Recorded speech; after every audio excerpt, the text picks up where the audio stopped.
showed me their accounts and was making like crazy money, like making, I thought I saw hundreds, over $100,000. I saw people making thousands of dollars a day. I mean, I did see it, but I still was like, nah, I was like, this ain't gonna be cool for long. I mean, like, I just was like, I was like, nah, I'm not falling for it. I'm not falling for it. I just didn't believe. Well, that's how it's always done. They get you got to you got to, if you're going to get the money, and you got to show that some people are making some money, but Right. it doesn't last long. Okay. Right. And that's the other point that I was making is that why does it seem to me that we fall for the same tricks, the same scams remixed over and over and over again? Pyramid schemes, whatever kind of shakedowns, make money off of somebody else making money, you know, stacking up people underneath you and you gonna make money. All this stuff. It's the same thing, but we always fall for it over and over and over and over again. Why is that? What is that about us? That we don't critically look at the patterns. We don't critically look at, wait a minute, don't this smell familiar? Don't this feel similar to something? Yeah, I I don't think get it. I think it's done because life treats Negroes so bad that they got to be something, something good has to happen, because they always fall for the banana in the tailpipe trick. So they got to show you that they doing something that, hey, nobody else is doing. That's the way I'm seeing it, because all the people that were talking to me about this before this crash happened, I ain't Right, seen none of them. And I know it's because they're embarrassed. right. Embarrassment. And I think I think there's like a indigenous short term memory. Like we just conveniently forget, which is our downfall, which is our kryptonite.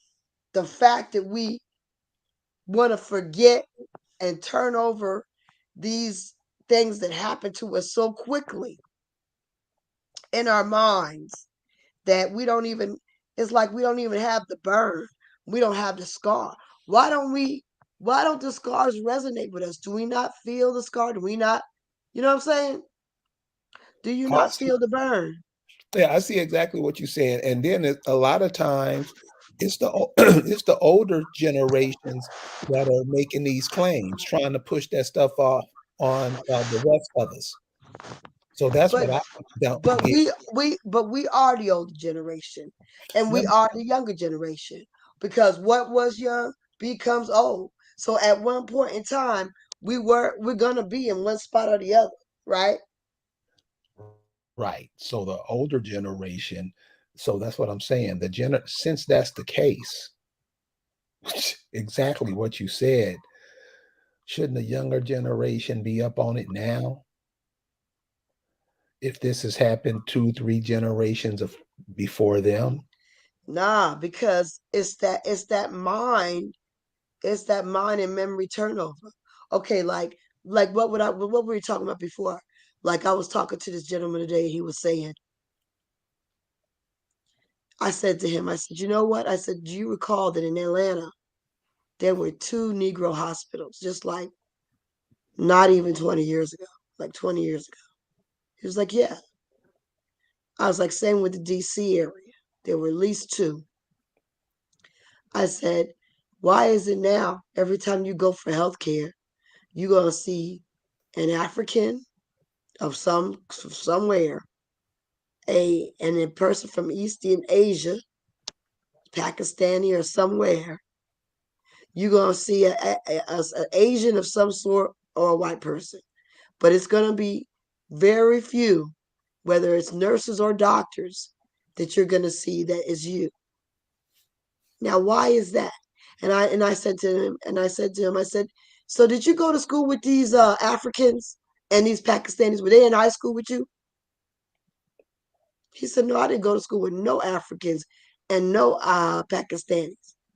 I said, and yet they driving around in Mercedes, living in affluent areas, having all these affluent jobs, and all around the city. They are highly populated. So how is it that it went from the fact that you didn't even go to high school with these mother suckers, and now they all over the place, dominating? See, that's how quick things can happen, and we not even take notice. We don't even take notice. And our children, they don't know any different because we don't notice it to point it out. And they don't know any different because, oh, they've been going to school with some Africans, right? Not my kids, but the grandkids and some people's kids. But my kids are a little, didn't have no Africans in their school either. But there are children that can say that now and do it, and it's like a normal thing. But for us, and for just recent as 2000 and shit 12 through that 2006 class, they didn't see that. They didn't have that experience. You see, and then with that, and like you say, our short-term memory. I mean, and these are supposed to be because I look at it like this.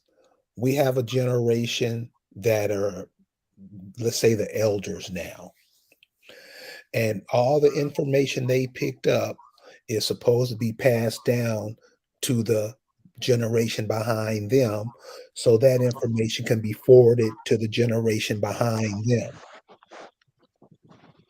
That didn't happen because it's like you said, everybody seems to have forgotten everything. Like you say, when we was in high school, there wasn't this wasn't a big immigrant population, and now it is delved into that. Let me tell you how deep it is. When I went to high school, the immigrant population were white. I went to high school with first generation white folks, first generation Polacks, first generation Jews, first generation Italians, first generation Scottish. I had first generation white folks that I went to school with. So this is, and also what that should tell you is that first of all, they ain't been here that long.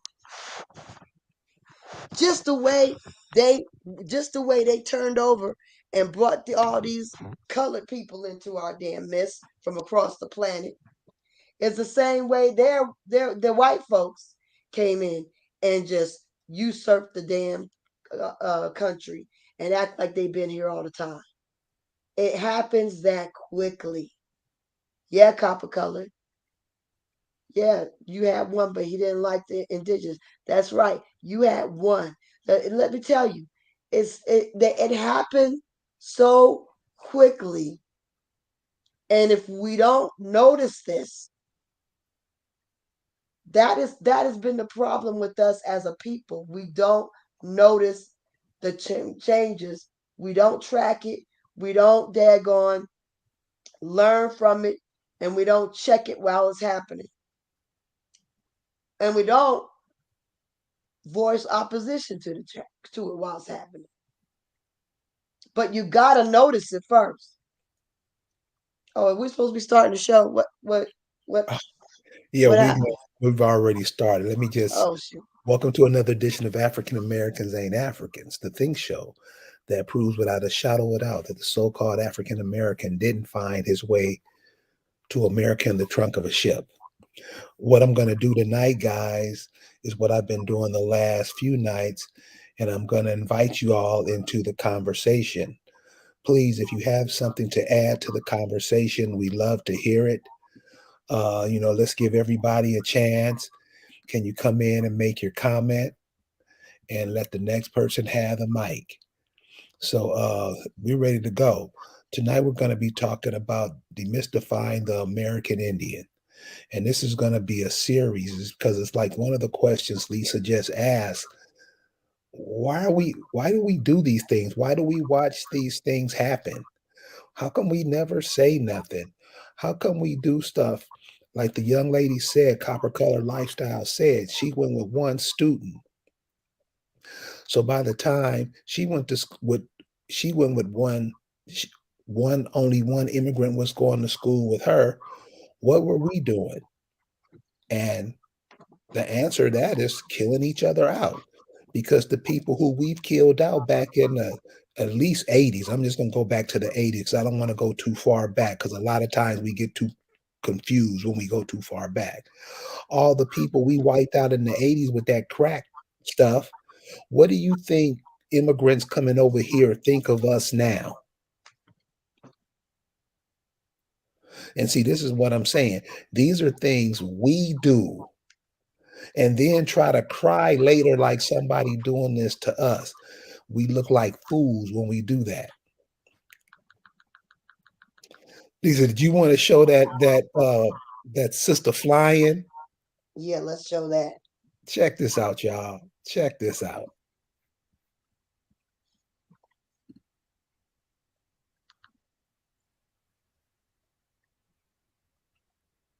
Check this sister out.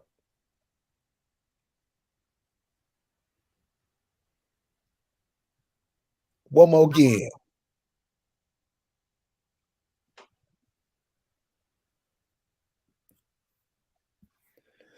Those are the things we can do.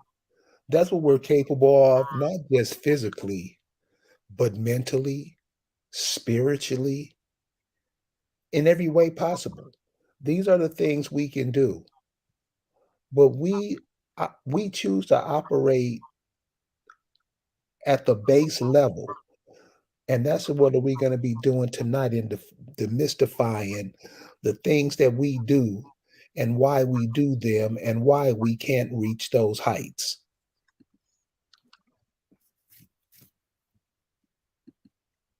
Right. We reach these heights, right? We are superheroes for real. It's not even a joke. We are actually superheroes. Mentally, whatever, they have to dummy down the entire system to keep us down. And they've done that.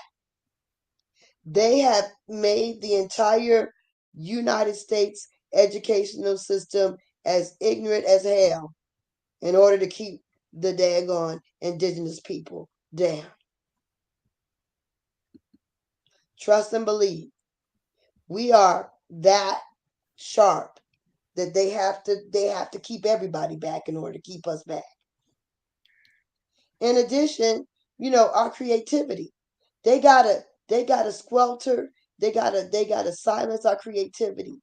They gotta shut us down so nobody hears us. They gotta shut down the airways. They gotta shut down the daggone YouTubes and everything to keep us from hearing all the wonderful music, all the talent that's out there. They had to shut down music and take it out of schools to keep us from developing our musical abilities. Just think about it. We are not that yet. You can keep it on my slide. You can put it on my slide. Okay. Um, you can. We can. We are the people that we are the people that create the most masterful art. Yet our art is hidden.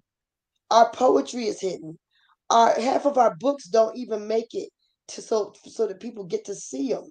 You know, we are creators like no others. We are inventors like no others. You know, the entire planet. There you go. That's good. That's good. What you got? The entire planet. Mm, yeah. The entire planet, it vibes on what we do. We are the most powerful, genius, inventive, creative people on the planet. And everybody siphons off of us. Everything that we see reflected in the planet is from us. The music, the language, the English we speak is American English. It's not English English. The way people walk, the way people dress, the way they style their clothes, the way they want their bodies to look. They want big booties like ours. And they've done that throughout time with the bust with the bustles on the dresses. And today they got artificial butts. We set all trends. We are what everybody follows. They follow us. We lead. But why is it, with all this ability that we do have, and all this genius, and all this inventiveness, why is it that we constantly get tripped up in the same vicious cycles over and over again? They can use the same systems and get us tripped up time and time again.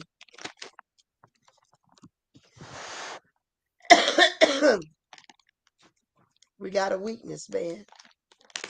We got some weaknesses. We got to recognize our weaknesses so that we can work on them. You can't fix what you don't know is broken. Let's look at these weaknesses of the American Indian.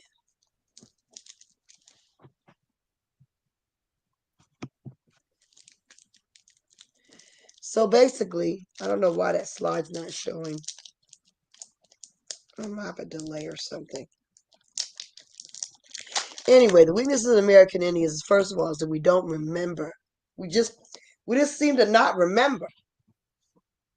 Okay, for instance, what we were talking about this morning. Uh Hank Aaron. Hank Aaron, the greatest, right? Not only was he great, but he lived into a healthy old age. A very healthy, fit old age. Hank, businessman, American model, whatever.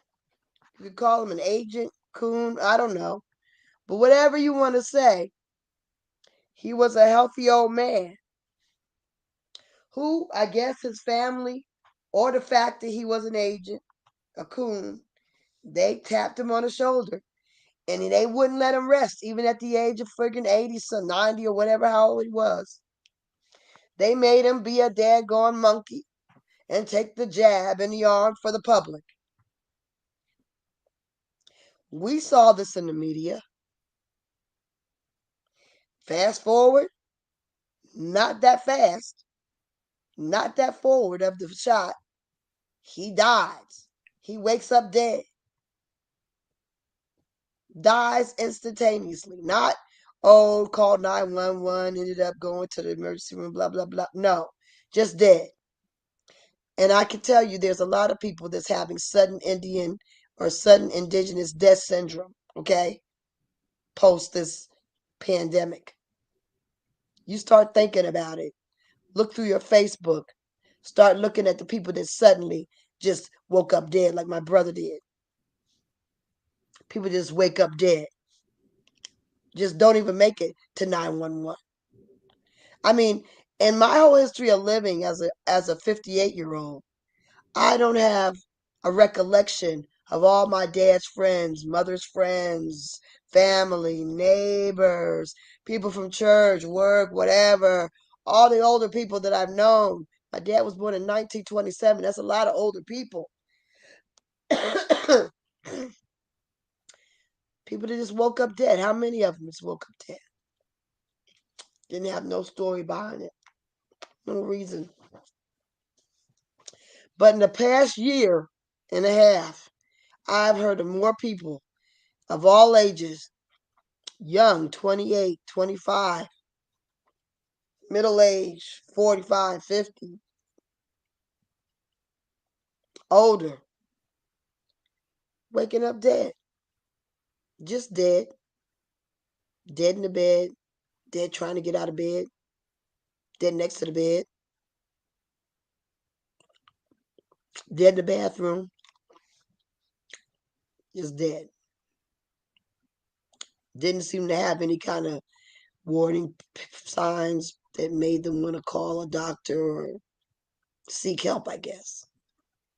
This is something I don't understand in 2022. And I think the Indians should be wary of sudden indigenous death syndrome post jab. Anyway, we don't remember or we don't remind the things. And Do you think you, it's that we don't remember, or do you think it's just we keep our mouth shut because of fear? I don't know if we keep our mouths. I don't know if it's that. I don't think. I don't know if that we even think about it. But well, if you're just keeping your mouth shut because of fear, then I would think that somebody somewhere was thinking about it. How come my other slides I show? Could you change it to my other slide? I think you're controlling the slides, and I'm not controlling them. Could you go to my next slide, number 3?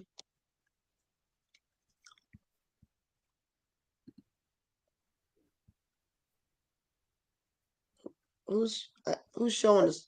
I think You. you got. No, I'm not. you mean at the ear hall? No, you're not.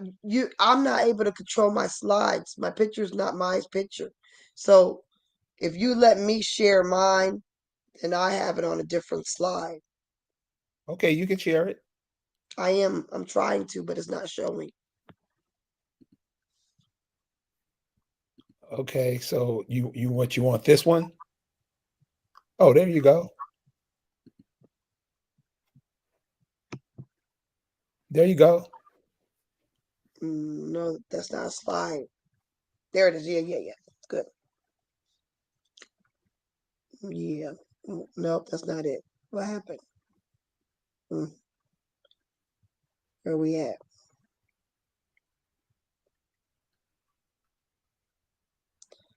Are you doing that? No, I just pushed it. I just shared it. Oh, well, put it to the slide. Go click the bottom slide thing. That's fine. You can leave it like that. Push that little thing to the anyway. But anyway, leave it like that. But anyway, so basically, we allow the same methods to be used as over and over.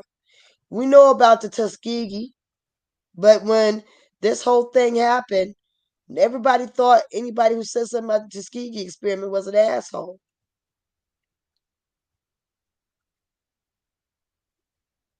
HIV, what was that? What was Ebola?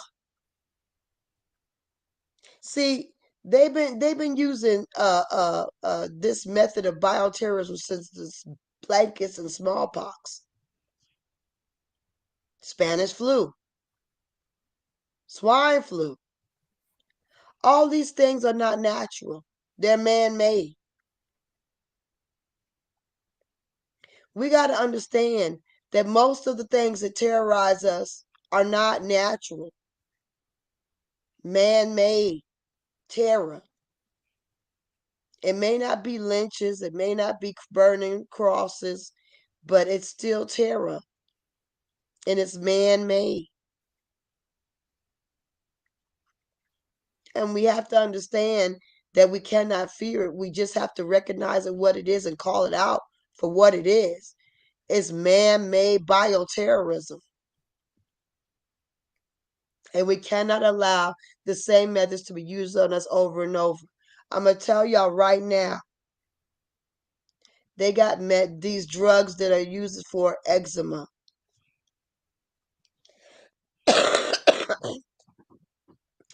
Y'all see these commercials and they put little black girls on the commercial and they playing soccer.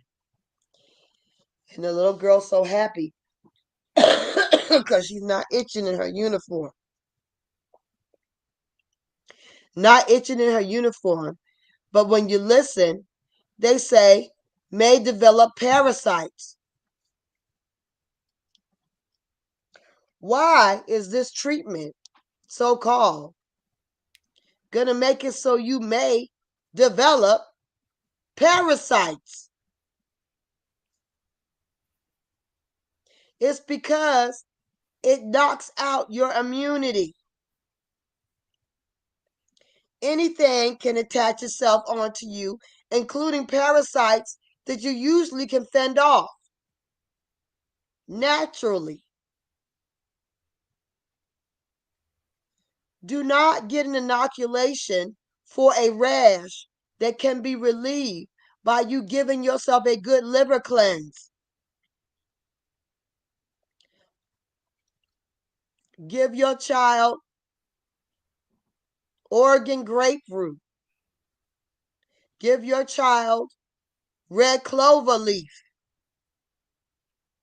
But do not give your child a shot that the commercial tells you outright may cause blindness,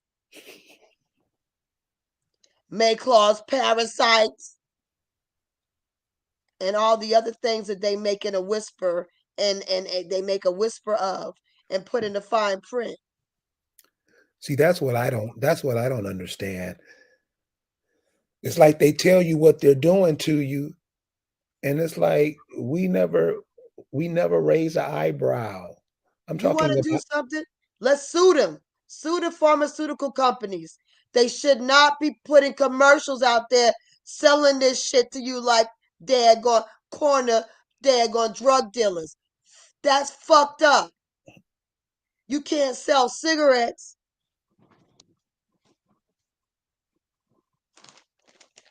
but you're gonna sell this stuff that's gonna cause you to have parasites and go blind.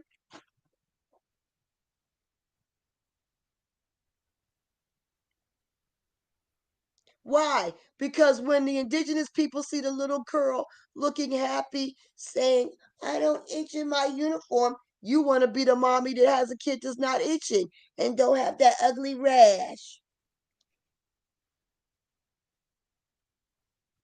At least the rash tells you your body's working. The rash is telling you something. It's telling you what's going on and it's telling you what to fix. But what it's not telling you to do is go get a drug to suppress it. I'm sorry, go ahead. Indigenous one. no, it's like you we're saying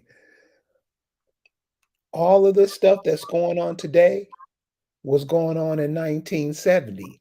And like I say, it's like a revolving door, and hardly no information is being passed out, especially in the schools, especially this information is not being passed out to where we congregate the most, or these schools and these churches.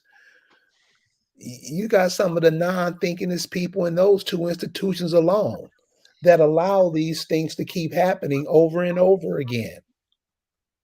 It's like you're seeing these entertainers shoot each other. This was happening back in the 80s.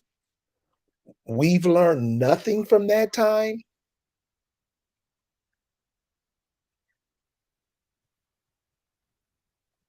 They do the same things to us over and over again. What are they going to do? What did they do when they came over here? First of all, they seduced us with products, right? They get us to spend our goods, to trade everything that's valuable, right? Use up all your resources for bullshit. Glass beads, trinkets that ain't worth nothing that we got. All our stuff's really valuable. We got real copper, real tobacco. They got things made of crap, made of glass, made of daggone sand. We trade everything that's valuable for their trash. That's the first thing we do. We may waste our money on their trash. They use that on us all the time. We buy trash. We trade our treasures for their trash. We've been doing that since day one. And then they say, well, what you got ain't good enough. Here's what we're using for money. They changed the money, just like they're trying to do now. Change the real money to invisible money. And you're going to go for that. Yeah, digital. That's where it's at. No, nigga. Invisible money ain't money.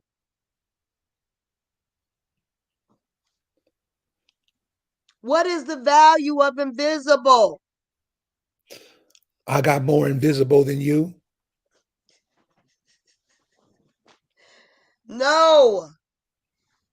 Say no. It's not just enough to say no to yourselves. Say hell no, globalists, whoever's powers that be. We're not going for no invisible money. In fact, you need to bring back the damn gold based money. Make the money based on the value that you stole from the Indians. And you need to return all that gold and stuff that you took. Well, they're not gonna do that. So our plan should be what? As a small Oh, they're group, not going to do that? no, not unless they're forced. So how are we gonna do that? Anybody? Well, this is the thing. I don't ever assume they're not going to do everything because I assume we have the power to get them to do whatever we fucking want to do. Right. Excuse me. I believe we can get them to do whatever the hell we want to have done. We have the power. But we will not have the power if you don't believe it. So, yeah, they will if that's what we want. They will if that's what we demand and require. They will if you get your shit together and know who you are and get it done the right way instead of being ridiculous and backwards.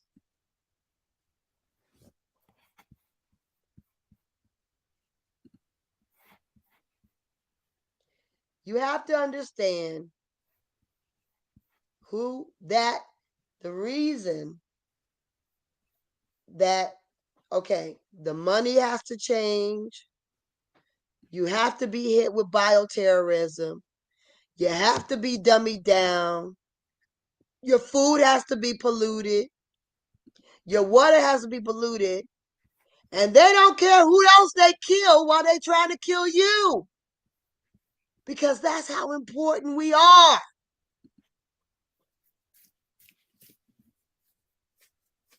If you don't see how important you are, that's a problem. So just imagine if you went to another country, India, China, and you saw all the people killing each other. I mean, just doing stupid shit all day long. All of the entertainers over there, they were killing each other. What would be in your mind about those people? See, I would say, what do you think are in these people's mind when that's all that's advertised to them is our total hatred for each other? And Well, I believe it, mean, when I these don't know. people are watching, what everybody is watching is you. That's what everybody wants to be, you. I don't care if it's sports, entertainment, singing, whatever. That's all they see you as. When it's mixed in that you're doing a harm with each other and you're an immigrant, you're going to help. You're not going to say nothing as they rid themselves of the planet because you're here to take their place anyway. Isn't that what's going on?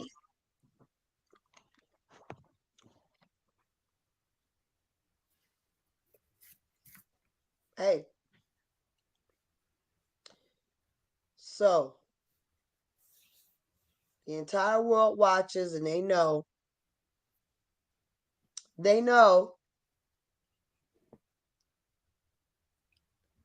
who the motivators, movers, and the shakers are on the planet. Said we don't see ourselves and we don't see any enemies. Everybody loves us, we think. We love everybody, I think. I don't know why we don't understand that there's ammunition heading our way. I don't understand how we don't understand that we need to be on the defense and the offense. I don't understand how we don't overstand that we're in a military action from the day we're born. We are born under fire. We're born under fire. And all we want to do is not think about it. That's what I think. I think the problem with us is not that we don't remember, is that we don't want to remember. We want to act like all of it's a dream. We want to be in perpetual la la land. We don't want to think about it.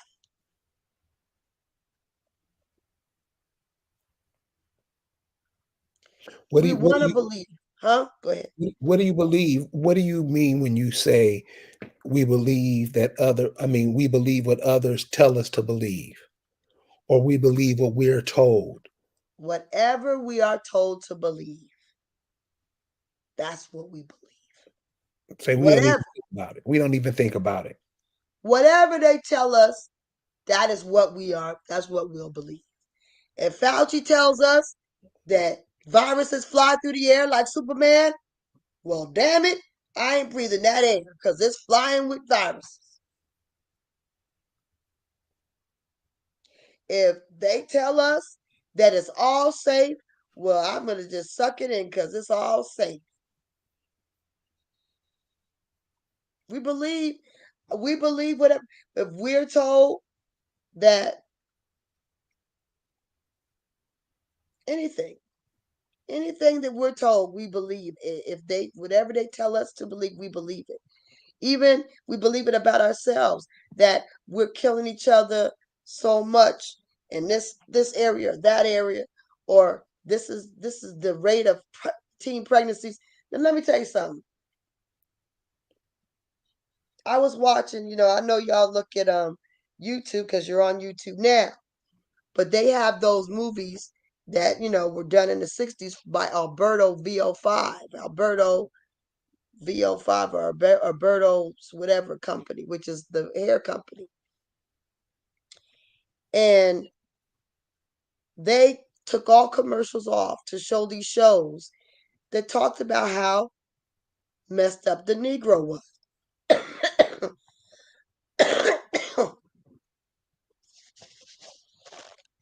Now, my daughter asked me, she said, Mom, you were in New Jersey then. This is New Jersey.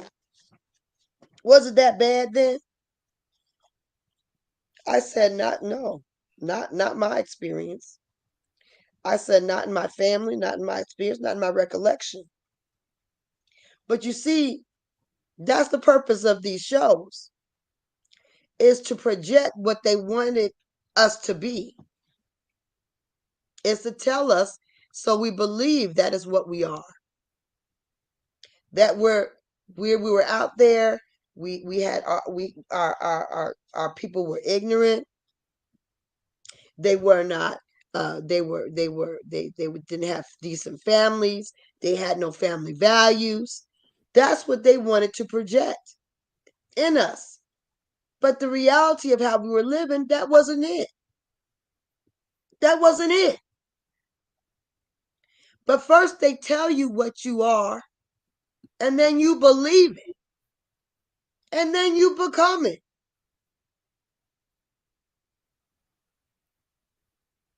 But what we have to start doing is not allow anyone to tell us who we are, not allow anyone to tell us what we are,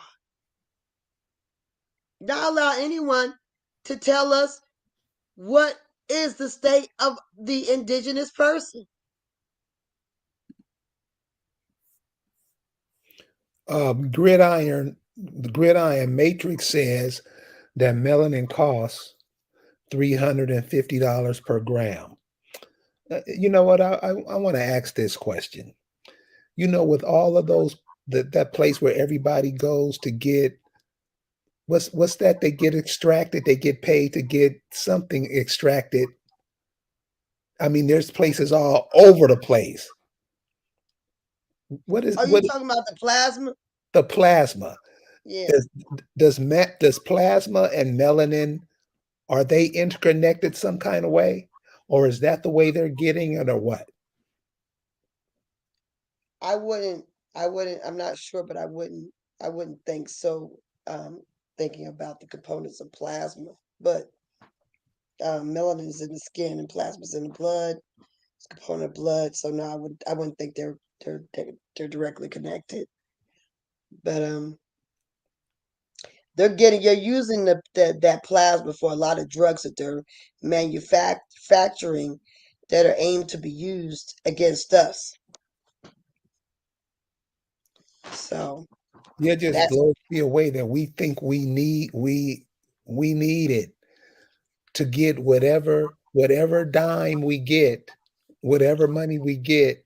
It doesn't go to our benefit. If it's to buy a package of gum, it's to somebody else's benefit, and we seem to be comfortable with that. The majority seems to be comfortable with that. we don't see, and this is the thing. We've gotten ourselves, we've gotten into such a selfish place as a people, and as a people, our the way we built a great civilization was not by being selfish or egomaniacs.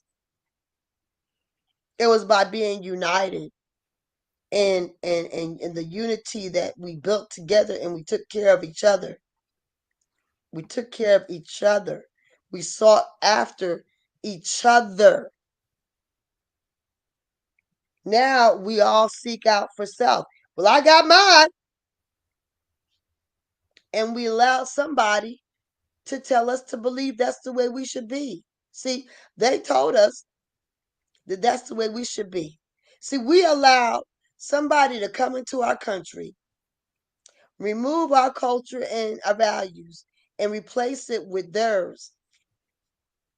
And we believe now that that's the way we're supposed to be. We're supposed to be, oh, I'm looking at mine. I got mine. You get yours. That's not how we did it.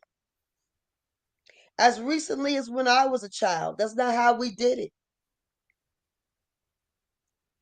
Our our people who were born in the 30s and the 20s and even the 40s were taught to work together. They helped each other up. They helped each other find housing. They lived together. They gave somebody a couch, a sofa, a floor. They helped each other find work. They gave each other food. They shared clothing. We helped each other.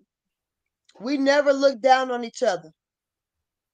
And we congratulated each other when we won. Sincerely, we felt that every person's win was our own. We didn't get jealous. We congratulated wholeheartedly and celebrated when somebody got something new or better or great. Everybody's success was everyone's success. And we've changed. Our egos are the biggest thing that we nurture now. And we use it to hide our insecurities. But if we were more loving towards each other, we could, we won't need all that ego. We won't need all that selfishness. Because I would say, you know what? You know what, Buck? You are the greatest. I appreciate you and all you do. You are the greatest critical thinker, and I appreciate you for having this forum and making it possible for people to share information and to learn. We have We have a caller coming in.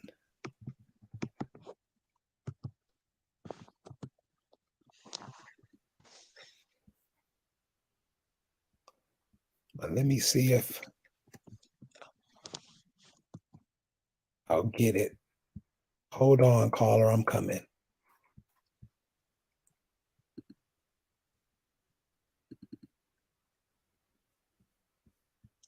We have to keep we have to keep we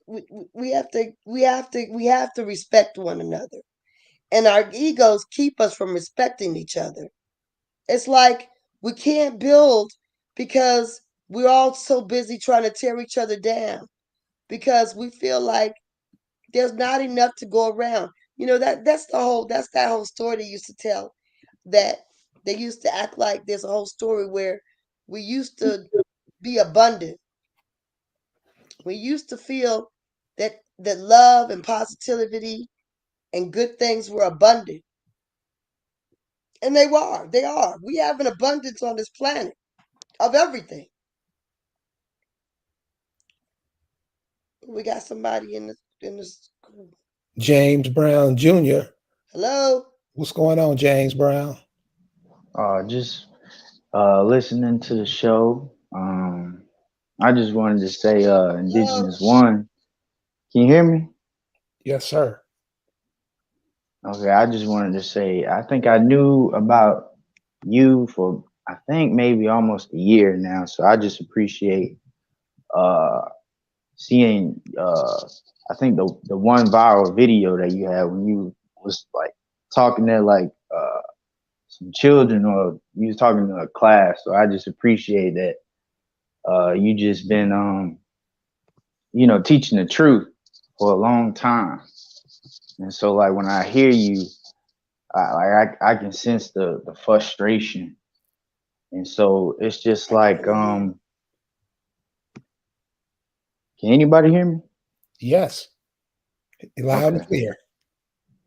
Okay, I don't think she can hear me, but I just wanted to say like I know you like y'all's pitch is like, trying to help everybody, but I just don't see everybody trying to move or learn or re-educate themselves on the truth that we know. So it's like when it comes to the building part, I just kind of see that the people that know the truth might as well just build now. And then maybe along the way, everybody jump on the bandwagon. You think that's how it's going to happen? I don't see any other way. So what do you see the majority of people doing now? How old are you, if I can ask, brother? I'm not even 30 yet. So what do you see from a 25 to 30-year old? What do you see? What do you see that the people are doing? Uh, it's a lot of self destruction. Um, a lot of just kind of lost people just going along with the trends, and then it's just a whole bunch of confused people. But we like once you know the truth, you know the reason why. It's just PTSD, and the truth about it is our people have been fighting off the world for a long time. So that's how it got like this. What do you mean fighting off the world? Could you explain? Well, just like even like right now, like we can't say anything without repercussions. If we try to do something, it's way more harder for us than it is anybody. You know, it's I mean that's just what I see. What do you have to say on that, Lisa? What this young man just said? I kind of missed part of what he said because I don't know what was going on with my volume. But this is the thing. I'm sure it does feel like it. I can't negate what he's saying. I'm sure it does feel like it's hard for you to get anything done. Um, But don't get me wrong, it's possible. I'm doing things right now that nobody would believe, but because I know who I am and I know the board, that's how you keep on trying. If you don't understand the the process and everything doesn't come quick, then you just stuck in the slave mentality. So if you know you're not a slave, then you keep going. right. And also I would also say that, you know, Grit Gritron Matrix was saying we're not our ancestors are not weight. They're definitely not weight. Um, what I would tell you is the they will lift you up and they will carry you. Your ancestors are the most powerful. Okay, like they're truly powerful. So I would never think that I'm still they're we're yeah it's not they're not a weight at all. They are your biggest asset, and once we actually avail ourselves to that, I mean it's a very very powerful thing. In fact, the next thing I want you to show is the gravesite after we talk indigenous one. But yeah, I feel like yeah, there once you actually connect yourself in the right way and get yourself moving in the right direction, it's there's no limit to the things that can be accomplished. Um, and they know this, and that's why everything's being done to make you think about whose booty shaking, who got a knot twist hairdo, um who slapping who. I mean, they got you thinking of who's talking about the damn Jews. I mean, they got you thinking about all kinds of nonsense that have nothing to do with your people, Exactly. your heritage, your lineage, and your daggone return. Okay, they don't have. They want any. They want you thinking about anything but that. Anything but that. But when you are actually directed in the right way, now what I do find disturbing is this. I did have a conversation this week with someone who was talking about, well, that I know I'm Pamunky, and we all know we were Pamunkies, and da da da da da. And I'm like, okay, well, what are y'all people called? Well, we're called. No, I'm not that one. I want what's the one? Um, the gravesite, the gravesite. Um, we're not, we're Pamunky, and I was like, oh, I was like, okay, so what do you call, what are you called, or what are you? Well, see, this is the thing. When you know who you are, but then you don't actually attach yourself to who you are, but you try to do something different, that's you're not working. You're not working with your ancestors. Your ancestors, if you know that your ancestors are these people, right? But yet you call yourself the catch up folk. I don't know. Call yourself the catch up among catch up toka, you know, totem poles. I don't know. To catch up totem poles, and you're organized out of, you know, um, I don't know, let's say Kentucky. All right. So you're calling yourself to catch up totem poles, and you're organized out of Kentucky, but you know that you're a Pamunkey, and all you people are doing that because say that there's Pamunkeys, but they are Native Americans. Well, boo, that doesn't mean nothing. Just because there are people claiming to be Pamunkey, that don't mean that you should stop being who you are. You are who you are. And what it tells me is that people find out that they're Pamunkey and they stop there. They don't really um, do the research of the Pamunkey. They don't find out that Pamunkey is just one damn name of those people. And there's several sub tribes and and clans and bands that are connected with the Pamunkey. You don't know the Pamunkey if that's all you're calling yourself. You don't know them. If any tribe you are, if you're a Yamasee and that's all you're calling yourself, you don't know the Yamasee because there's more than one Yamasee. And that could be said of everyone. So why I'm telling you this is that those people should have went forward and organized themselves as the Pamunkey that are defined by the people from their actual ancestors' homeland. What was the name of the tribe and sub tribes and the sub tribes and the bands that their people came from? And they should have took the actual name, not a made up damn name. You can't claim historical rights and land with. Hello?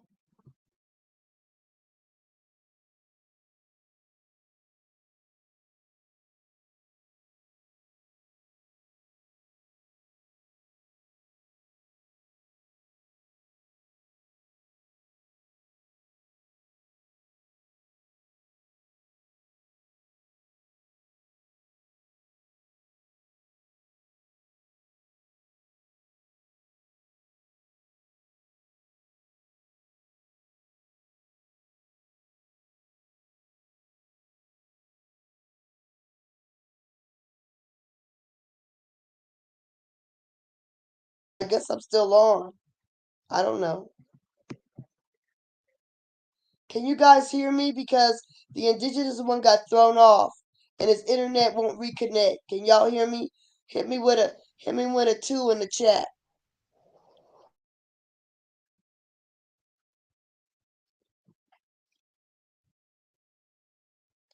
Everybody's gone. Am I gone? I can hear you. You can hear. I'm glad you can. Oh, so they can hear me. Okay, they can hear me. Get on your phone. Try to get on the internet using your phone. Your phone is too old to get on the thing on the internet. Try it. Try it.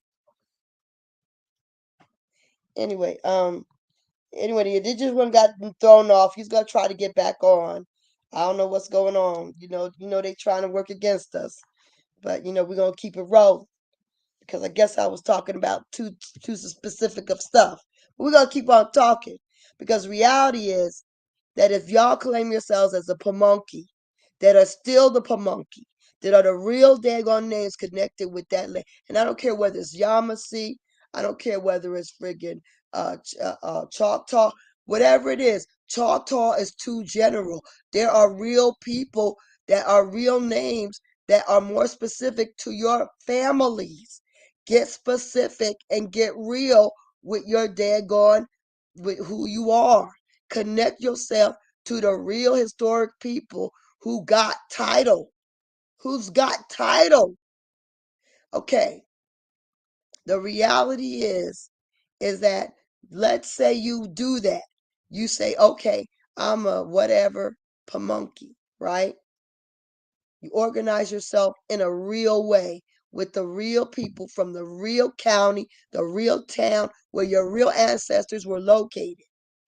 The next thing you do, you're going to be able to do things like the Akamet can do because I'm connected with real ancestors from the real county with the real daggone name.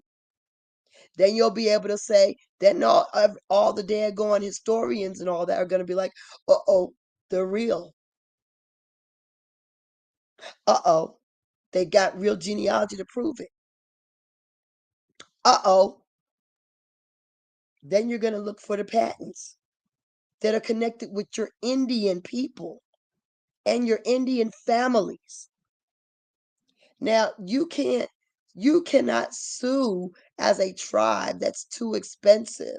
And you'll have to get a Virginia lawyer, and they're all going to work against you. But as individuals, as people representing our families, that's how you can litigate.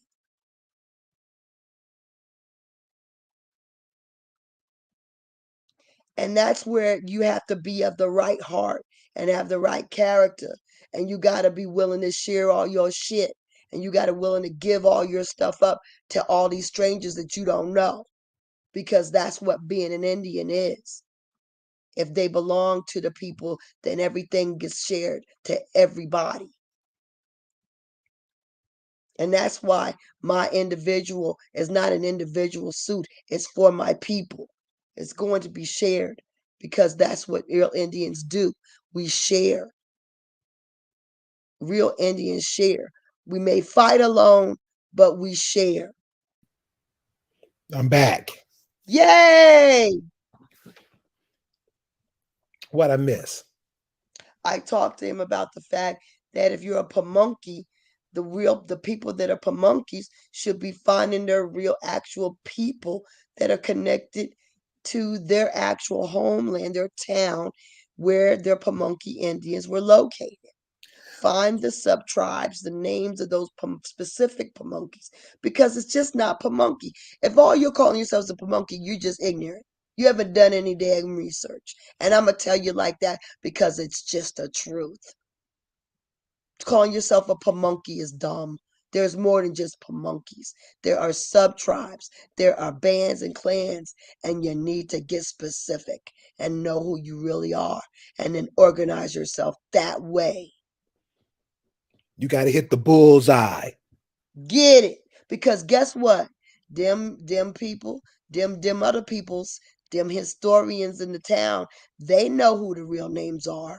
They know what the real Indian names are and the names of those sub tribes and tribes. And they know the family names and they know the surnames. But you don't because you too busy organizing the ketchup crew from Kentucky. Don't make up Indian names and make up Indian societies and think you're gonna win. You're not gonna win that way. Go ahead. Check this out.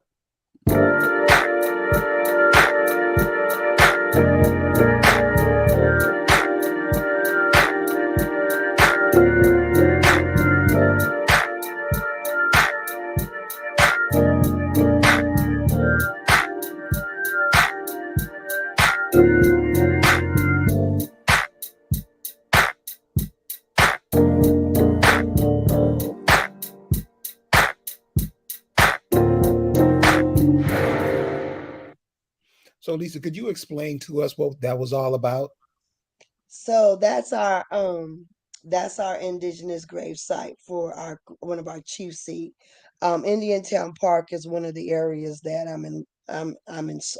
have a lawsuit against the county for that 50 acres of parkland that's on the waterfront. And on that on that what in that what on that site, um they actually there is a Indian grave site there. And they were this county was given the land by the state by the sorry by the United States, by the feds.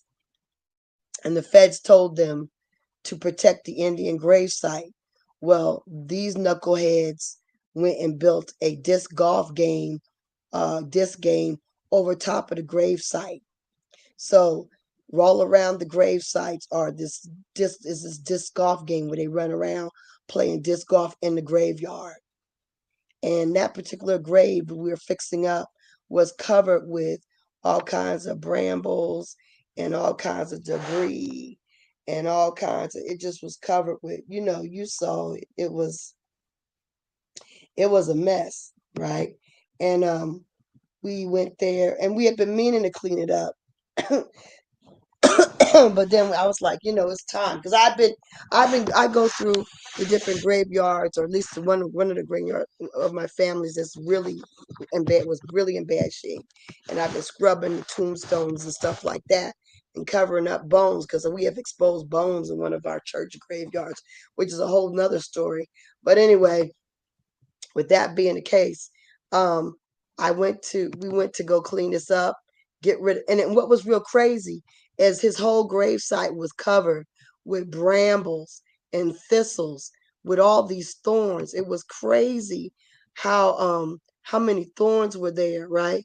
And it was like he was protecting himself, from you know, these these intruders, that were disrespecting his grave, like because the thorns would like almost seem like that he was trying to defend himself. And so we cut it all back, cut it all down, whacked at it, you know, and cleaned it up. And actually, it's even more. We did even more to it um, than what I showed. I didn't even get to show you how it was. But so anyway, yeah, let me show this copy. Yeah, it was really messed up before. It looked really horrible, and we did the work to try to make it look better. But that's like, that's how you honor them. That's how you show that your appreciation. Um, in other ways, but that's one way. Um, and just speaking their names, that's the whole thing. The other thing about y'all making up these Indian names that is so ludicrous, is because when you say the real name of the real people, you bring them back, you wake them up. So you making up these names, a Takatuki, or or Yabi Yabi, or Ya Ya Ya, or KKK. I don't know what y'all doing, but y'all are making up dumb names, okay? And you're not waking up nobody. You're not starting nothing. And maybe you're not really indigenous. I don't know. I don't know why you're doing these things. But if you're truly indigenous, I don't mean to be an asshole, but yeah, I do mean to be an asshole. Stop doing dumb stuff. One of the Use things the that, real names of the real tribal and sub tribes and bands and clans. Don't make it up because you cannot file suit over a made up people. You cannot attach your homeland to a made up people. You need to use your real inheritance to get your real inheritance. And if you live in Georgia, I can't claim that I'm a Georgia. I could, that's, I mean, people have done dumb shit like that and it's worked. I'm not going to say that it hasn't worked because it has. But the reality is, my real people are the people that I need to be lifting up. My real homeland is a land that I need to generate reclamation of, generate repair to, heal. I need to heal my own real people. I need to help my own real folks that was on the battlefield there on the homeland, getting beat down every day, getting disrespected every day. If you're somewhere else, you need to be trekking yourself back to where your people are and getting to know what that place is. This is not for someone who's lazy. You can't phone it in. You're going to have to do some real work and make some inconvenient changes. Go ahead. I'm sorry. I think we just have to get out of. We're really going to have to get out of, what we've been learning from everybody else. We're going to have to start repeating it because that doesn't do anything but bring confusion to us. These people are saying things and they're supposed to be teaching you, and you're wanting to be a scholar and you're just repeating what they're telling you. And that doesn't help at all because it isn't what you're talking about. You have to remember the whole game is to get rid of you. Why do you think these people are coming over here? They're bringing their mothers and fathers with them, which means they're Mm, not going back. See, we've been had our head up Africa but so long. They're not coming over here telling the same stories you're telling. Why is that? And why don't we mm, ever get it? They're not saying mm, stories. They're not saying that people came over there and kidnapped their children and brought them over here. You're saying that. right. There's no resemblance between your women and their women. There's no their dental records don't look like your dental records. See, these Mhm. things that we have to know, we don't know them. And then when it's brought up, we don't even want to hear it. We act like somebody's lying. Your numbers are dwindling big time. And that always blaming somebody, we can't do that no more because it's on us. We like to say what somebody did to us. Yeah, but what was we doing while they was doing that to us? Right. We sound bad. I don't care what degree you have, how much knowledge you think you got. When you get up, when you stand up and speak, everybody's laughing at you because you don't even converse with yourself. You don't go like Lisa was saying, you don't call upon your ancestors, you call upon theirs, don't you? Right. I would like to say something. Go When ahead. it comes to I think you have to kind of like it's a choice to be lost, but people don't actually know that they lost. And so a lot of it has to deal with that breaking point because that's what happened to me when everything was happening around me and I had no answers or solutions as to why things are being done specifically to my people. That was the breaking point, and that's what led me to call on my ancestors, and they told me to look inside the family, and that's how I found genealogy. So once I did genealogy, I knew I had to accept whatever was in my bloodline. Now, when I did my genealogy, I cried because it had nothing to do with Africa. And it wasn't about me finding out that I was the Indian. I was crying because I was lied to. But what they're trying to tell y'all is genealogy is how you break the curse. Because, I mean, it's nothing but Indians on my tree all the way in slavery. So it's just that breaking point that people have to go through and they have to make a choice. Brother, do you have any children? I do not. So, I would like everybody who's over 30 to listen to this young man, How old is he? 25. Oh, that's great. So, and that's what I'm saying. We can't be in here 40, 50, 60 years old not knowing nothing Hmm. because this brother just asked his ancestors a question and they told him what to do. And we always caught up in this. Anything that doesn't work, everything that fails, just like Lisa said earlier, we hold on that the longest. We hold on to that the tightest. Why is that?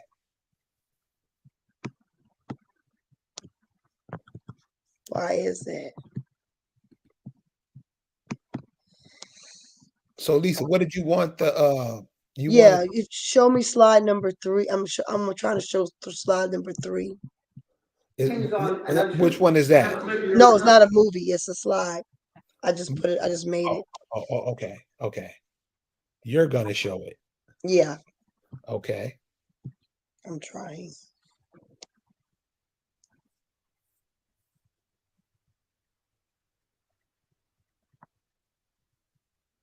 Is it showing? My maybe I don't have. I may not be set up to show. Hold on, because I had to go off and then get back on again.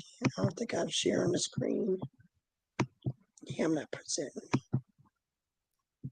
All right, let's go to window. Okay. All right.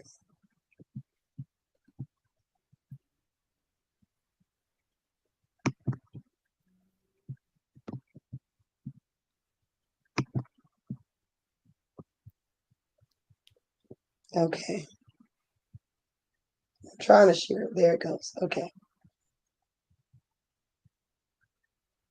So if you see, um, that's how we actually end up fixing it up. So it actually has lamps on the side, and we did like a simulation, like a dome kind of longhouse thing on it, and we have a plaque there at the front. So you see how much bramble and all that kind of stuff was all overgrown and crazy. But yeah, so that's how we worked it out. And at first, some of the pilgrims in the area had put this in their on one of their local pages in Shoreborn, and they were talking about it until I started telling them that how dare you be proud of the fact that your husband noticed and took these pictures while he was playing disc golf.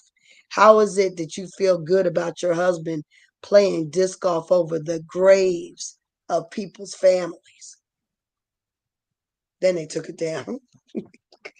I also said I also sent them a picture of the book written by William Strachey, showing that the Indian people had brown, various shades of brown skin, big lips, full noses at the ends, and gross hair. And I said that the Indians are the same people that live in the area to this very day. And I watched that. I saw one of those. And this is one of the things that those people will do. They talk like they have some authority. They don't. Right, They're normally lying when they speak to you right, because they think or they know that we're going to be dumb when we come up to them, and they can talk to you any way they want to. right. That's normally how it goes. Remember, y'all, these people are coming from other places. Like I said, most of my schoolmates in college were first generation, white first generation. And then even when I worked here in Atlanta, several of the white people that I worked with in critical care were, if you ask them, if you look in their Facebook, you find out their mom was a they just got here. They just got here. A lot of their parents were in high school with my dad. You see what I'm saying? And your mother and your grandmothers and great grandfathers. They weren't in school. They were somewhere else. They were in their country. So a lot of these white people are just a couple of generations in. Truth be told, and even the ones that claim they've been here for 6 generations, that's all they've been here, and they probably lying about that. Truth be told. And you Now, see, we put ourselves in a hole when we are always talking about we from somewhere else, we black, we Muslim, we all this stuff, and everybody knows that you're not. And so they that's know what it. we saying. It's not what they're doing, it's what we're doing. And stop playing make believe. Your real ancestors come from a real town. Now, The gentleman that's inside in with us. Where do your what town is your does your I mean, this is a thing, okay? Okay, let me also be like clear with this. A lot of y'all be saying, but Lisa, you got all your people come from one spot. I got my people come from four. Okay, that's cool. That's not a problem. Not a problem. Who resonates the strongest to you? Who's calling you the loudest? Who has the most data? Who has the most history? Who has the most land? Figure it out. Form your nation based on that. Pick a family or two. I don't care. We got one family in Mississippi, another family in daggone Tennessee. So what? You got a little extra work though, because then you got to find them people that's all them other people and kinfolk and other people that belong to the Tennessee people and the Mississippi people. If you want to do both, but if you just want to claim one, repatriate one, the one that resonates the strongest with you, the place that you want to be at, the place that feels like home to you. Figure it out. It's not hard. You got more options than I do. Look at it like that. You got a lot more land for sure. You got a lot more people you can reach out to if you're willing to do the work. But there should not be a reason for you to pump the brakes and not move forward and get it done the right way with the right family names, the real people, and the real Indian names associated with your family's homeland. Not Wicca Wacca people, Ketchatami, Blue Thunder, Silk Moon. No, no, don't make up nothing. You don't have that authority to make up history. You're not a white person. We don't make up shit. We're Indians. We are honest and we keep it real. We don't have to make up nothing. We are the truth. And remember, Indians is short for indigenous. And let's move on to show the film, one of my tapes. You the one you keep trying to show, I guess you can show that one. Now, in becoming a part of becoming repatriating your people, you got to correct the lies associated with your people because there's all lies, right? Like they sit up there trying to act like these people are, oh, it's so nice. They're gone Indians. No, we're not gone and dead. You don't understand. We're here. We're very much alive, and we've always been here. In addition, you're not allowed to change our identity into white people, okay? Because we're not Europeans. So this was a book that was written this year about an ancestor that I had placed in my court case. I had documented about this ancestor in my court case. So they were trying to sidestep the fact that I claimed this ancestor, who was a major landowner, as being my ancestor by making him into a European to try to debunk my truth. And it's completely fraudulent. So when they brought this fake English author to Virginia to read her book so they could glorify in the lie that they conjured up, I was there to confront them at their historical meeting. That's what this is. Roll it.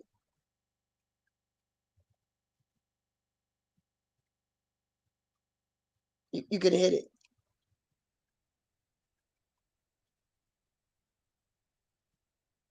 Lisa, one of the things I wanted to say before, I press play. Check Mhm. out the woman who's trying to cover up her lies. Just look at her. You can tell off the bat she's lying. Here we go. It's not an opinion. It's just a question. No, I have not finished. Excuse me. My question. Excuse me. You cannot say the church records that started. Where are they? You don't show them in the book. They're not in the book. I do. I do. I have the book. What do you think I did the research on? Where are the church records? And there's no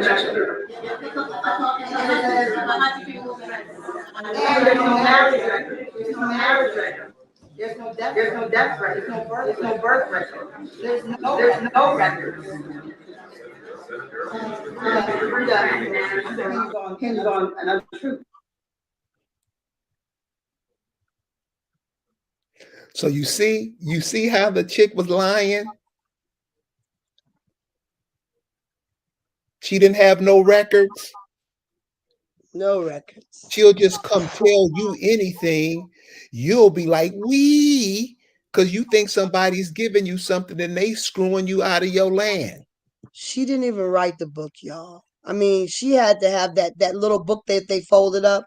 She had to follow along in that little copy of the slides to know what she was talking about. She didn't even write it. The local people from the town wrote that book so that they could debunk my claim for land with this fake English person and fake English heritage. And they were sloppy and ignorant in the way they quickly put it together. And it was full of lies. You cannot, you cannot write enough to make a lie the truth. There is not enough writing in the universe to make a lie the truth. And these people are full of lies. So when you confront them, they fall to pieces. People were running out the room 5 at a time. They were running out the room. And what they didn't show was I had a book and I said there are 200 Bagwells he listed here as free people of color, and they are all these are black or colored Bagwells.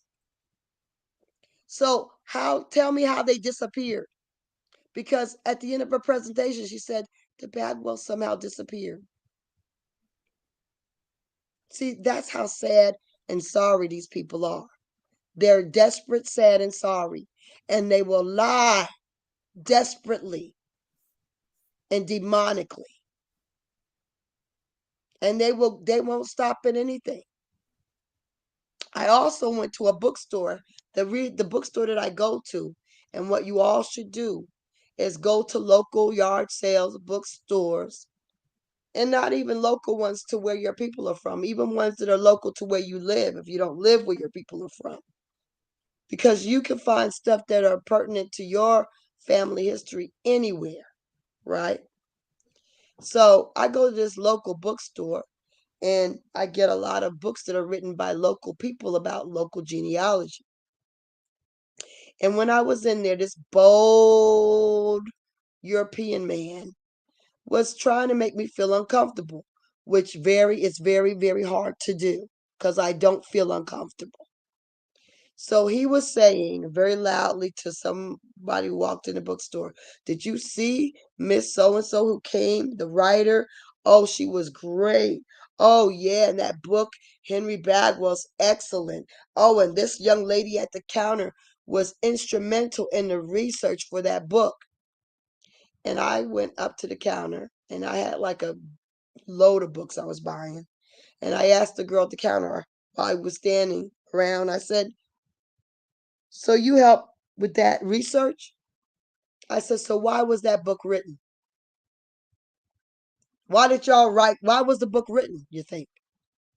She said, "Well, I don't know. I don't know because the writer, she doesn't seem to be related to Henry Bagwell, but she seems to know somebody or be related to somebody who might have known or been connected to." I said, "So why would somebody write a book about someone who they're not at all connected to, who's really not famous, all the way across the world?" She says, "I don't know." I said, "Because it's because of genocide and it's for land theft." I said that book was written to steal our land and to destroy us. I said that book is full of fraudulent information. It's a complete lie and fraud. And I picked up the book off the shelf and I showed her where it says that the name is David Bagwell, or they claim it is, and it doesn't even say Bagwell. It says Bayok, Bay. How are you going to turn that into a name that is not and write a whole book about it? And that's your only record. They are evil. And then I just proceeded to buy my shit and leave. But you think the damn raggedy old man came up to me to say anything? No. Don't be afraid. Be fearless.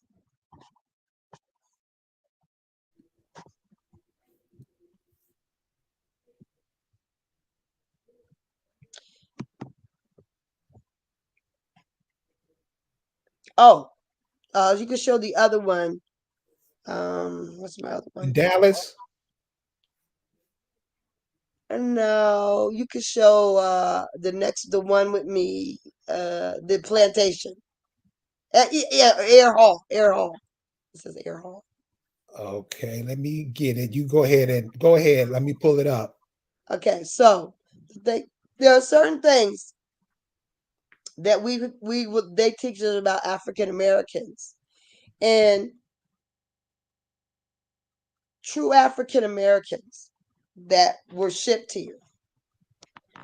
Now, why do we believe that there were true African Americans who were shipped here when there's really no historical evidence of this happening? We don't have any ships. We don't have any the currents don't match the fact that that was even possible, the ocean currents. Their food supply is inconceivable for them to be able to supply all of those daggone that cargo with food.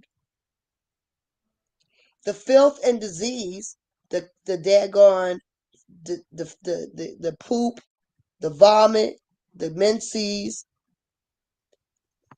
all that blood and crap, and as nasty as the Europeans were, there would be no way for that whole setup to even happen or be possible. That was something they made up in the 1900s when they came here and wanted to teach us some lies. A lot of the things that we think are actual historical are lies that were written in the 1900s, in the late 1800s. Lies to explain what they want us to believe. Just like they made up a whole book to change the identity of my ancestors in 2022. You see, the thief, the theft, and the lies don't stop. Like people say, oh, it's your ancestors. You can't be blamed for what your ancestors do. No, these people continue the lies.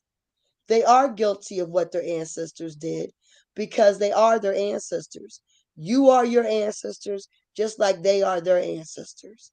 And they continue to do what their ancestors did. So now so that gives you a peep in to why your identity has changed every generation and a half or so. It's always to keep you off track. One generation you're black, another generation you're Negro, another generation you're colored, another generation you're African American. That's why it's important to, like she said, speak your people's name, man, because they are you. See, we keep thinking we're this physical body, we're the makeup we put on our face, we're the baseball cap that we wear. You people, you come from the people who preceded you. This is something that this is simple, but Yes, we seem to not get it. yes, yes. That's why we were walking around saying we are Henry Bagwell. That's what we were walking around saying. I am Henry Bagwell. That's what we told these people. Oh, and incidentally, they did call the police on us. They had the police waiting for us when we got there. But they had the police waiting for us when we got there because of the event that we came to prior to this, where I stood up and spoke, and they were not happy about me standing up and speaking there. So they had four police officers waiting for us at this event. Um, anyway, whatever. You want me to run Actually, this? yeah, go ahead and run this one. This is the air hall one. My the heritage here in Air Hall, say that all across the country and world, recognizing indigenous people and respecting the fact that they are from the Eastern Shore and they're all Indians. They're not from That Africa. was me doing that. I'm sorry. Just restart it.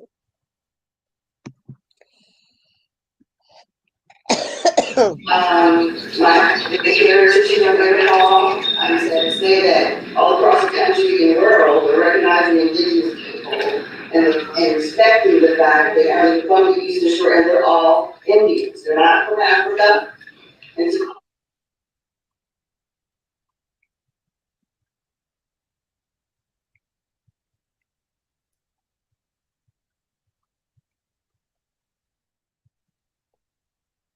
Is that it?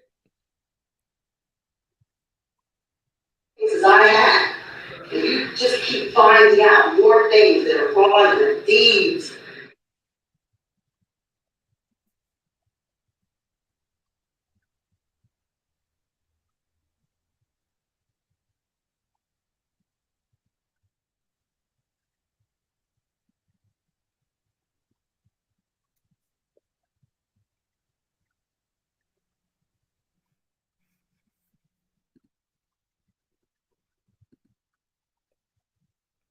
So could you give us some insight on that?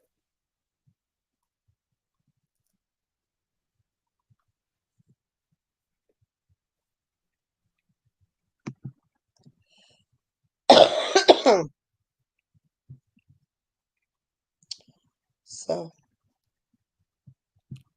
So can you give us some insight on that? so that was at the plantation my big mama grew up on. And at the same time they wrote that Henry book, they have been writing a book about the plantation. So it wasn't at the same time. They've been working on that book for years. But they both came out this year. And they've had several readings of these books around Virginia uh, this year. And this Air Hall plantation uh, is actually the original village of the main village of our people, right? And like what the indigenous one said when he came there the first time, he said, "Y'all have slave cabins, waterfront slave cabins." He said they ain't gone. I want to be a slave. Y'all were living right. And I was like, I didn't really think about it good until like it took a while for it to really penetrate my brain, in fact, a year or so. And then I was like, why the hell would anybody acquire land, be a plantation master, and leave the niggeras on the waterfront? I said, we never left the waterfront. They just assumed they just planted settled their asses in the middle of our our property. That's all they did. We stayed where we stayed. They couldn't move us and they didn't move us. They couldn't and they didn't. And that's why all the slave cabins are waterfront property. And that's what I said to them. I said to them, how is it that the slave cabins are waterfront property? Make it make sense. It doesn't, because we've always been here. We've always been here on the waterfront. So you see, these people at this plantation were historians. They were people from Smithsonian, the Indian Museum. Or not from the Indian Museum, from not from Indian, because it was really more about, it was about plantation living. So it was like the people came from Williamsburg, Virginia. People came from, different historical centers and around the country, but also in Virginia. So when I was speaking to these people, I was speaking to people because they're leaders in history, so called, and they keep lying about history, and they need to stop it. They need to stop telling these lies. And I even after I spoke, my sister said some things. In addition to that, I even asked the plantation owner, who I know has married into the Indians, and that's how they were able to stay on the land. So he's really related to me. If that's the only way that they ended up on the land, if any. Okay. And anyway, I said, isn't it true that the real heirs, the original heirs, were melanated? They were not white, as you call white Europeans. They were dark, melanated Europeans. And he said, well, I don't know. I know we've been here for 6 generations, but whatever jungle we jumped in and out of before that, I have no idea.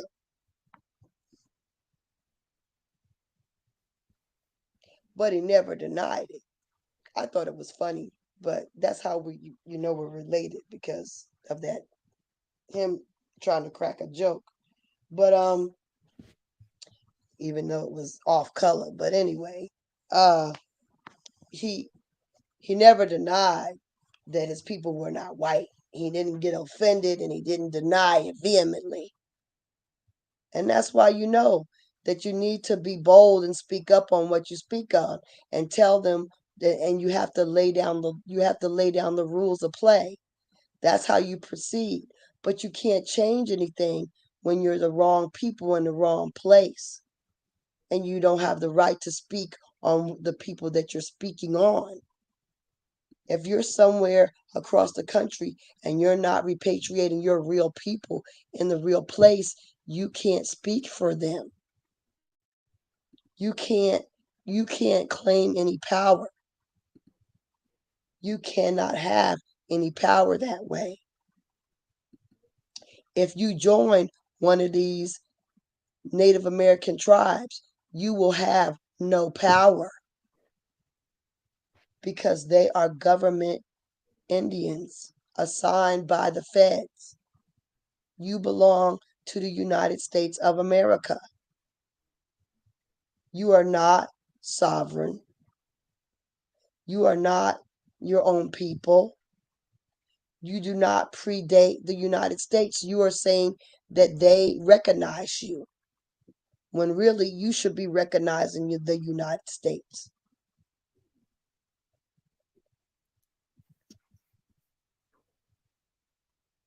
That's how it should be going. And we mustn't, under any circumstances, be assisting them have dominance over us, because that's what's the main problem now. It's our ignorance, always going with what they saying, always supporting them in whatever they do. But when it comes to yourself, your family, your people, your lineage, you just turn your back on that. I mean, wouldn't it make sense if everybody from Mississippi, who come out of Mississippi, who people migrated out of Mississippi, by now, wouldn't it make sense if all those people went back to make sure those people had drinkable water? Well, this is the thing. If you actually organize yourselves as the Indians that are from that damn place, then you have the right to get shit done, right? If you go back to that county and you say, "Oh, we're the daggone da da da Indians," and we predate Mississippi, We predate this county. We are the original people. And then you start asking for stuff. When you start making yourself known as an entity, first you got to introduce yourself. Hello, this is so we're the Yakamac Indians. Da da da da. We're still here. Just letting you know we're still here. We want to see help make some positive change happen. Da da da da da. And then you might need to be that squeaky wheel, that thing that's going to be an irritation because they're not doing things right. And then you can sit up there and be the person that says, hey, hey, hey, we need this water cleaned up now. You hear? Just that But simple. you have to establish yourself as a people that know their power and their value and their status. As a Negro, as a colored, as a black, as an African American, you're just an African American making noise again, begging again. You're not the landlord. If you're gonna come back as the landlord that you are, not as a renter, a visitor, a buyer. Come back as the owner, reclaiming what you rightly own. That's a whole different energy. That's a whole different energy. And you're going to have to show and prove. You're going to have to know your stuff because they're going to test you. Now, of course, as you can see, they know I know. They know I know my stuff. Oh, they're vastly irritated. But they don't have a choice because we do know who we are. And we spent the last 4 years making sure we educated ourselves thoroughly on what they've taken, what we have, and who we are. Now it's time to negotiate what is right and what is fair and what is just.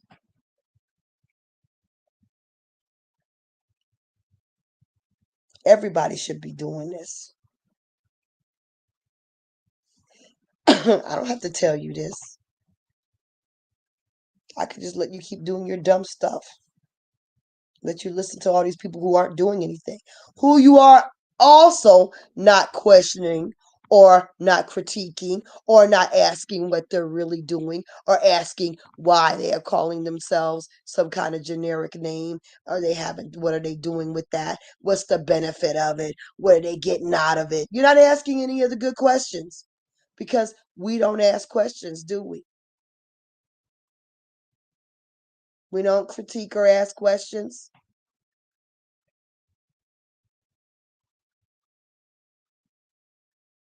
Why?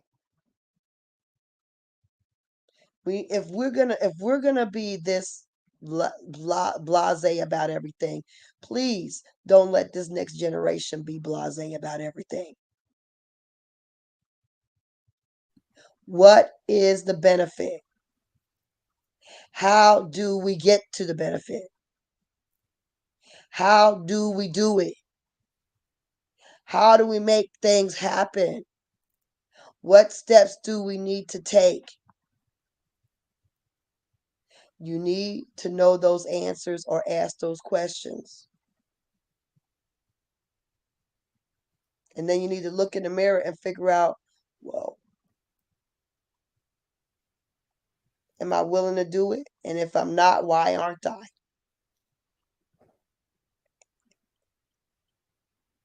And if I'm not, who is willing to do it? And can I find somebody who is?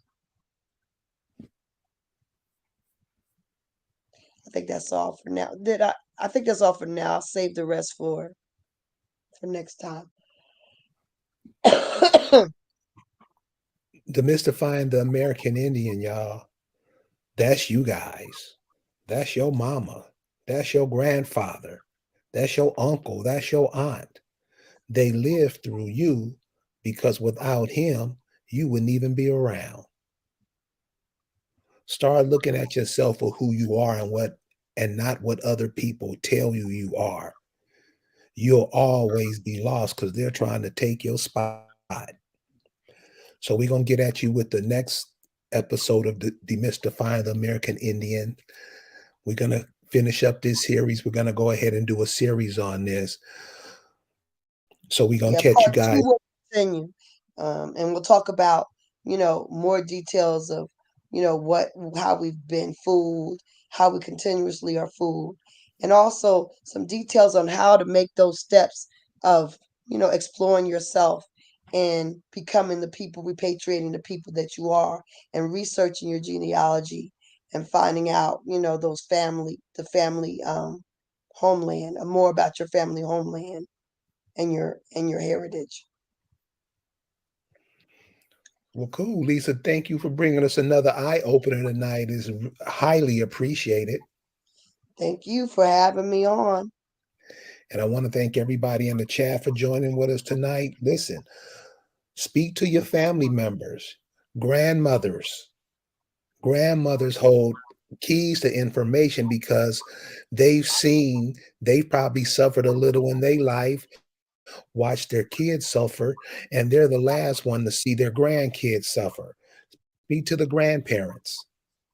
They got a wealth of information. Get into those old obituaries. Go to those old uh, family reunions that people have, you know, in, information from. Your folks are out there calling to you. Are you listening? We'll see you later on in the week. Peace out, y'all.